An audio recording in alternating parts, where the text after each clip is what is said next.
প্রতিটি মানুষ মৃত্যুবরণ করব, কথা বলেন ঠিক না বেঠিক? এমন কেউ মন কিছু মরবে?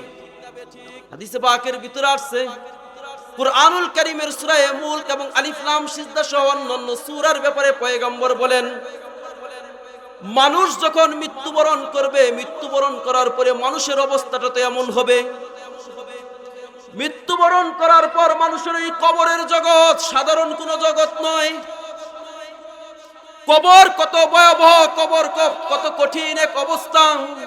ওয়ান ইবনে আব্বাস রাদিয়াল্লাহু তাআলা আনহুমা আন্নাহু ক্বাল قال رسول الله صلى الله عليه وسلم ما الميت في القبر كالغريق المتغوث ينتظر دعوة تلحقه من أب أو أم أو أخ أو صديق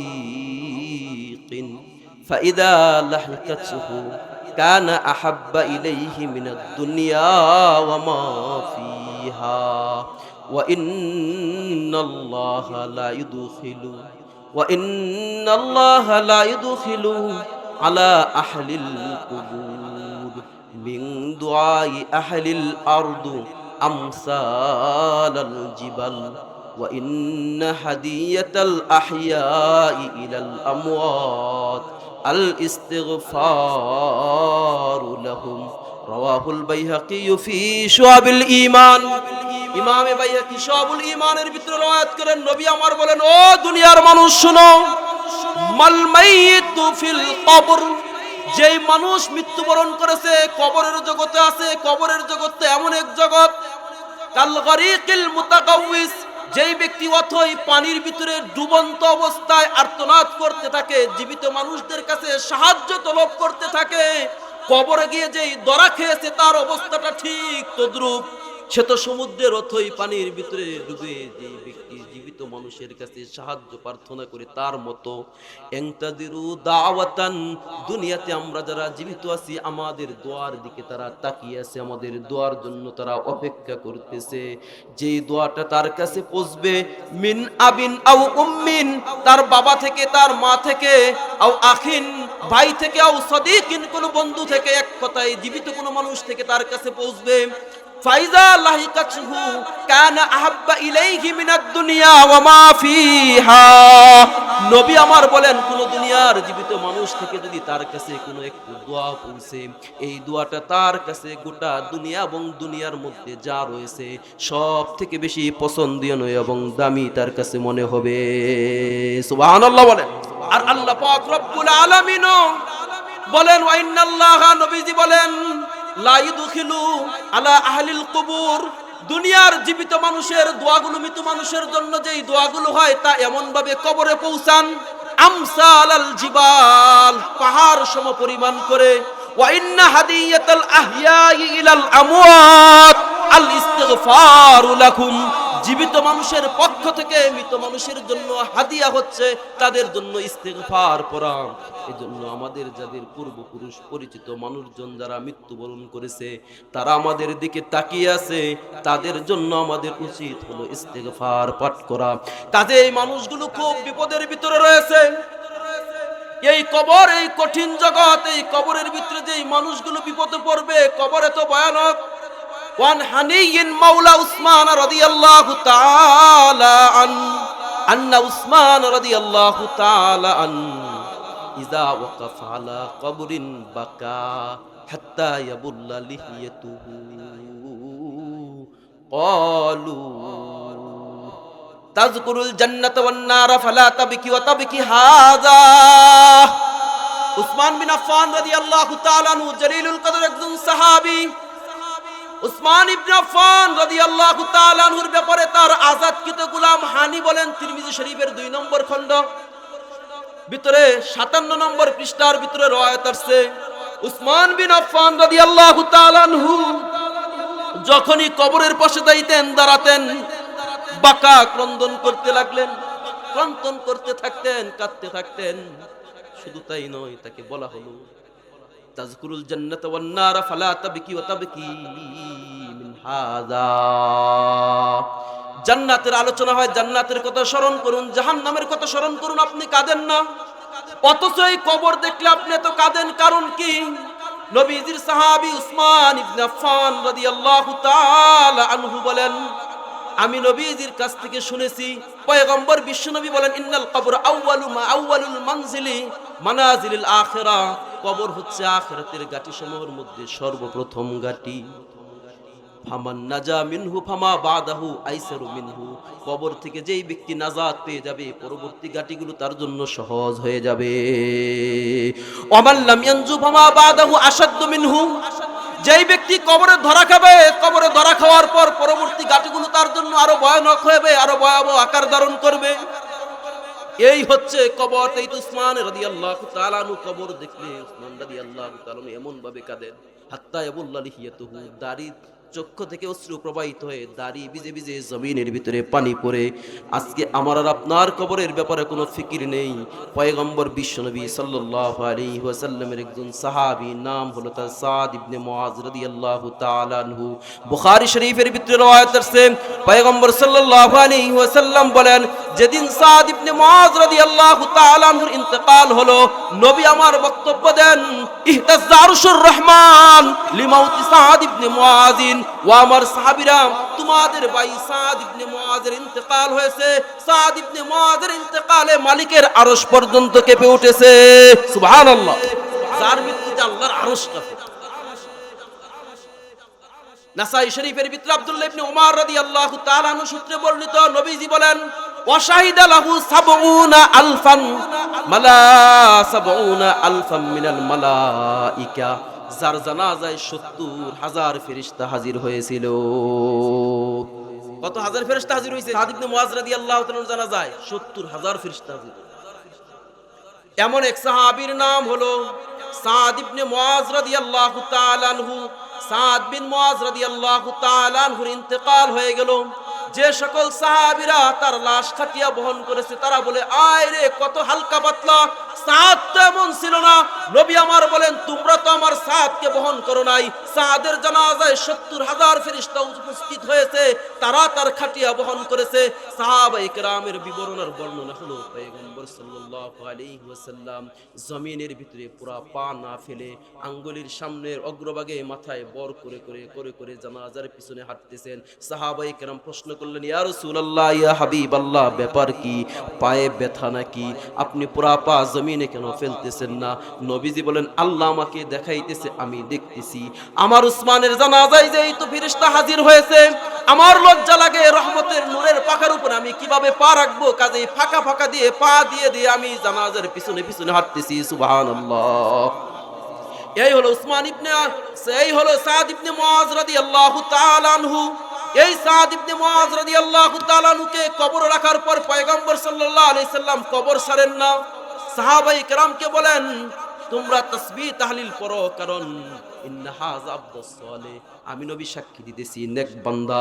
যেই সাদ ইবনে মুআজের জানাজায় ৭০,০০০ ফেরেশতার উপস্থিতি, যে সাদ বিন মুআজ রাদিয়াল্লাহু তাআলা নূর খাটিয়া রহমতের ফেরেশতারা বহন করলো, যেই সাদ বিন মুআজ রাদিয়াল্লাহু তাআলা নূর মৃত্যুতে মালিকের আরশ পর্যন্ত কাঁপলো, যেই সাদ বিন মুআজের ব্যাপারে নবী বলেন, বুখারীর বর্ণনা, লামিনদুলি সাদ ইবনে মুআজ রাদিয়াল্লাহু তাআলা আন, সাদ ইবনে মুআজ রাদিয়াল্লাহু তাআলা আনহু জান্নাতের রুমাল যা হবে, নাক মুখ মুছবে, এটাও হচ্ছে নরম কোমল।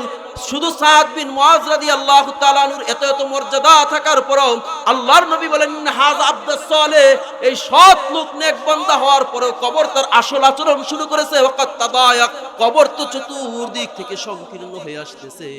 পয়গম্বর সাল্লাল্লাহু আলাইহি সাল্লাম তাসবিহ তাহলিল করলেন, এরপরে কবর প্রশস্ত হয়ে গেল। এজন্য কবর কিন্তু সাধারণ কোনো জিনিস নয়, স্বাভাবিক কোনো বিষয় বলে ভাবার কোনো সুযোগ নেই। এত কঠিন জায়গা হচ্ছে কবর। আল্লাহর নবী বিশ্বনবী সাল্লাল্লাহু আলাইহি ওয়াসাল্লাম বলেন, যেই ব্যক্তি কুরআনুল কারীমের সাথে ভালো সম্পর্ক রাখবে, কুরআনুল কারীমের হুকুকগুলো আদায়ের ব্যাপারে যত্নবান হবে, কুরআনুল কারীম ওই সকল কবরের ভিতরে প্রবেশ করে তাদেরকে পাখির ডানার মতো ডানা সম্প্রসারিত করে তাদেরকে রক্ষা করতে থাকবে, আর বলতে থাকবে, আমাকে মহব্বত করতো, আমাকে ভালোবাসতো, আমার সাথে সুসম্পর্ক রাখতো। কাজেই আমি কুরআন আল্লাহর কালাম, আমি তাকে আযাব দিতে দিব না।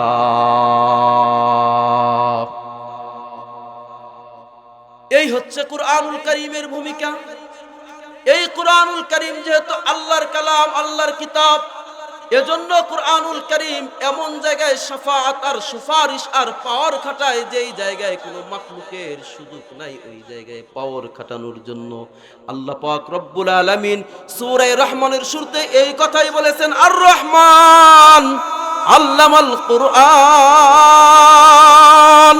রহমান তো তিনি যিনি মানুষকে কুরআনুল কারীমের শিক্ষা দিয়েছেন। এই কুরআনুল কারীমের শিক্ষা যে গ্রহণ করবে, কুরআনুল কারীমের উপরে যে আমল করবে, একমাত্র সেই প্রকৃত মানুষ, বাস্তব মানুষ। এর ছাড়া দুনিয়ার যত সভ্য আর উন্নত জাতি হোক না কেন, কুরআনুল কারীমের শিক্ষা, কুরআনুল কারীমের তিলাওয়াত যদি তাদের ভিতরে না থাকে, তাহলে বাহ্যিক সুরতে মানুষ থাকলেও ভিতরটা তার কোনোদিন মানুষ হবে না। যাই হোক, যেই কথা বলতেছিলাম, ওই কবর এত কঠিন ভয়াবহ স্থান, ওই কবরে প্রতিটি মানুষকে যেতে হবে কি হবে না? কি বলেন, যেতে হবে না? যেতে হবে, এটাই সত্য। দুনিয়ার মানুষ যদি যেই ব্যক্তি আল্লাহকে বিশ্বাস করে না, সৃষ্টিকর্তা বলতে কাউকে মানে না, ওই ব্যক্তিও কিন্তু এই কথা বলতে সক্ষমতা রাখে না যে আমি কোনোদিন মরবো না। এই ব্যাপারে সবাই একমত। মৃত্যুবরণ তো করতেই হবে, একদিন তো দুনিয়া থেকে আমাদেরকে চলে যেতেই হবে। দুনিয়াতে কেউ সারা জীবন, অতীতের মানুষগুলো ছিল না, কোনো নবী রাসূল পর্যন্ত, খুদ আমাদের নবীও দুনিয়াতে স্থায়ী নন। আমরাও থাকবো না, একদিন বিদায় তো গ্রহণ করতেই হবে। বাবার 7 সন্তান আসার সময় সবার বড় সন্তান আগে আসছে, কিন্তু বিদায়ের বেলার কাহিনী তো এমন, যাওয়ার সময় 7 নাম্বার সন্তানও আগে যেতে পারে। কথা বলেন ঠিক না বেঠিক? এটাই তো দুনিয়ার নিয়ম। দুনিয়ার অবস্থা তো এমন। একই সময় একই মুহূর্তে দেখবেন কোন এক বাজারের ভিতরে কিছু সংখ্যক মানুষ খুব উল্লাসের সাথে হাজির হয় তাদের একজন যুবককে কেন্দ্র করে। এই যুবক একজনের ছেলে, একজনের বাতিজা, একজনের বাগিনা, তার বিবাহের বাজার করার জন্য, কাপড় কেনার জন্য কাপড়ের দোকানে হাজির হয়। ঠিক এমন ঘটনা ঘটে যায় পার্শ্ববর্তী কোনো এলাকা থেকে আরেকজন যুবককে কেন্দ্র করে, সেও অবিবাহিত, সেও একজন যুবক অবিবাহিত, একজনের ছেলে, একজনের বাতিজা, একজনের বাগিনা তার কাফনের কাপড় কেনার জন্য হাজির হয়ে যায়। এটাই তো দুনিয়া, এটাই দুনিয়া। এই দুনিয়ার পিছনে পড়ে আজকে আমরা আল্লাহকে বলে রয়েছি, আখিরাতকে বলে আছি। আল্লাহ বলেন, আফা হাসিবিতুম আন্নামা খালাকনাকুম আবাসাও ওয়া আন্নাকুম ইলাইনা লা তুরজাউন। কিরে বান্দা, এটা কি মনে করতেছো নাকি আমি তোমাদেরকে অনর্থক নিষ্প্রয়োজনে সৃষ্টি করেছি? ওয়া আন্নাকুম ইলাইনা লা তুরজাউন, একদিন আমার কাছে তোমরা ফিরবে না, তোমাদেরকে ফিরতে হবে না, এমন মনে করো কিনা? না রে বন্ধু, আল্লাহ আমাদেরকে বিশেষ এক উদ্দেশ্য নিয়ে সৃষ্টি করেছেন। কি বলেন, কি বলেন? আল্লাহ বিশেষ উদ্দেশ্য নিয়ে সৃষ্টি করেছেন না রং তামসার জন্য সৃষ্টি করেছেন? বিশেষ উদ্দেশ্য নিয়ে সৃষ্টি করেছেন। একদিন প্রতিটি মানুষের আল্লাহর কাছে অবশ্যই অবশ্যই হাজির হতে হবে। আজ নয় কাল, লিকুল্লি উম্মাতিন আজাল, ফাইদা জাআ আজালুহুম লা ইস্তাখিরুনা সাআতাও ওয়া লা ইস্তাকদিমুন। প্রতিটি মানুষের জন্য আল্লাহ পাক রব্বুল আলামিন সময় নির্ধারণ নির্দিষ্ট করে এই দুনিয়াতে পাঠিয়েছেন। যখন ওই নির্দিষ্ট সময় চলে আসবে, এক মুহূর্ত আগেও নয়, এক মুহূর্ত পরেও নয়, আমার সামনে আজরাইল চলে আসবে, আজরাইল হাজির হয়ে যাবে। আমার যদি এখন সময় শেষ হয়ে যায়, তাহলে আমার সামনে আজরাইল সময় মতো হাজির হবে। প্রত্যেকে নিজেকে নিজে প্রশ্ন করি, এই মুহূর্তে যদি আমার কাছে আজরাইল আসে, আমার মৃত্যুটা কোন অবস্থায় হবে? আমার ইমানের কি অবস্থা, আমার নেক আমলের কি অবস্থা? যেদিন থেকে বালেগ হয়েছি ওই দিন থেকে আমার উপরে নামাজ ফরজ, যেই দিন থেকে বালেগ হয়েছি আমার উপরে পর্দা ফরজ, যেই দিন থেকে বালেগ হয়েছি মালের মালিক হলে নিসাব পরিমাণ আমার উপরে যাকাত ফরজ, রমজানের রোজা ফরজ। একটু খেয়াল করে দেখি না কি পরিমাণ মালিকের হুকুম অনুযায়ী জীবন কাটিয়েছি, আর কি পরিমাণ মালিকের নাফরমানি করেছি, অবাধ্য করেছি। মালিকের কি পরিমাণ অবাধ্য হয়েছি। মালিকের অবাধ্যতা যদি আমার দ্বারা বেশি হয়, সময় থাকতে আমি যদি তওবা করে ফিরে না আসি, তাহলে অবস্থা তো এমন হবে, যখন ওই নির্দিষ্ট সময়ে আজরাইল আসবে, আজরাইলকে কতবার মানুষ কাকতিয়ার মিনতির সুরে বলবে, লাউলা আখারতানি ইলা আজালিন করিব ফাআসাদদাকা ওয়া আকুম মিনাস সালিহিন। ওরে আজরাইল, ভাবতে পারি নাই, কল্পনাও করতে পারি নাই তুমি এই সময়ে হাজির হবে। আমাকে একটু সময় দাও, একটু সুযোগ দাও। ফাআসাদদাকা, আমি আমার মাল সদকা করে দিব। ওয়া আকুম মিনাস সালিহিন, একবারে সালিহিন নেককার হয়ে আমি তোমার কাছে ফিরবো। বলেন কোন কাজ হবে? আল্লাহ পাক রব্বুল আলামিনের পক্ষ থেকে নির্ধারিত নির্দিষ্ট সময় হবে, আর আজরাইল আমার কাছে হাজির হবে। আমি কি কোনোদিন ভেবে দেখেছি এই মুহূর্তে যদি আজরাইল আমার সামনে হাজির হয়, আমার মউতটা কোন অবস্থায় হবে, কি হালতের উপরে আমার মৃত্যু হবে? এই মৃত্যু তো দুই ধরনের মৃত্যুর কথা কোরআন এবং সুন্নাহর ভিতরে পাওয়া যায়, পয়গম্বর সাল্লাল্লাহু আলাইহি ওয়াসাল্লামের হাদিসের ভিতরে পাওয়া যায়। ঈমান এবং আমলকে মজবুত করা ছাড়া যার কাছে আজরাইল এসে হাজির হয়ে যাবে, তার অবস্থা তো এমন হবে। এত কঠিন আর ভয়াবহ সূরত নিয়ে মুনাফিক বদমাইশের কাছে ফেরেশতা আজরাইল আলাইহিস সালাতু ওয়াস সালাম হাজির হবে। হাজির হওয়ার সাথে সাথে তার তো অবস্থা খুব খারাপ হয়ে যাবে। সে তো তার রূহ বের হইতে চাবে না, বের হতে চাইবে না তো চাইবে না। যেমন ভাবে দুনিয়াতে একদিন আল্লাহর কাছে আমরা আবেদন করি নাই, আয় আল্লাহ আপনি আমাদেরকে দুনিয়াতে পাঠান, কেউ আবেদন করেছেন নাকি? কেউ দরখাস্ত দিয়েছেন দুনিয়াতে আসার জন্য? আবেদন করি নাই, তারপরও আসতে হয়েছে। ঠিক আবার একদিন এমন সময় হবে, দুনিয়ার মহব্বত, স্ত্রীর মহব্বত, সন্তানের মহব্বত, পদের মহব্বত, দলের মহব্বত, ক্ষমতার মহব্বতে দুনিয়া থেকে মন যেতে চাইবে না। হাজারো যদি মন যেতে না চায়, তারপরেও দুনিয়াতে থাকা যাবে না, চলে তো যেতেই হবে। কি পুঁজি আছে আমার, ওই কবরের কি সামানা প্রস্তুতি আছে আমার? কবর তো আমাকে প্রতিদিন ডাক দিতেছে। আমি কবর একা একই নির্জনতা, অন্ধকার আর সাপ বিচ্ছু আর পোকামাকড়ের ঘর, কবর আমাকে প্রতিদিন ডাক দেয়। কবরের সামানা জোগাড় করা ছাড়া যদি কোনো ব্যক্তি কবরের ভিতরে হাজির হয়, কবর যদি কারোর সাথে তার আসল আচরণ শুরু করে, শরীরের স্বাভাবিক অবস্থার কারো ঠিক থাকবে না। এক পাজরের হাড্ডিগুলো আরেক পাজরের ভিতরে কেট কেট করে লেগে যাবে। শুধু তাই নয়, হাদিসে পাকের ভিতরে আসছে কবরের ভিতরে অন্ধ বধির ফেরেশতা আল্লাহ নিযুক্ত করে দিবেন। পয়গম্বর বিশ্বনবী বলেন তার হাতে থাকবে এক লোহার হাতুড়ি। এত কঠিন, এত ভয়াবহ সেই হাতুড়ি। সেই হাতুড়ির দ্বারা, আবু দাউদ শরীফের হাদিস, নবী আমার বলেন যদি শক্ত পাথরের পাহাড়ের ভিতরে আঘাত করা হয়, চূর্ণ বিচূর্ণ হয়ে ধুলিবালি হয়ে যাবে। এই হাতুড়ি দ্বারা নাফরমান বদমাইশকে কবরের ভিতরে আঘাত করতে থাকবে। কবরের ভিতরে এমন বিষাদর সাপ ফিট করে দেওয়া হবে, লাউ নুফিকা ফিল আরদি মা আমবাতাত খাদিরা। নবী আমার বলেন ওই সাপ যদি দুনিয়াতে একবার নিঃশ্বাস ছাড়ে, গোটা দুনিয়া তামার মতো হয়ে যাবে। দুনিয়া শস্য শ্যামল সবুজ, আর কোনো উদ্ভিদ দুনিয়া থেকে আসবে না। মুসলমান বন্ধুরারে আমার, প্রত্যেকেই ওই কবর পথের যাত্রী। আজ হোক আর কাল হোক, কবরে আমাকে যেতেই হবে।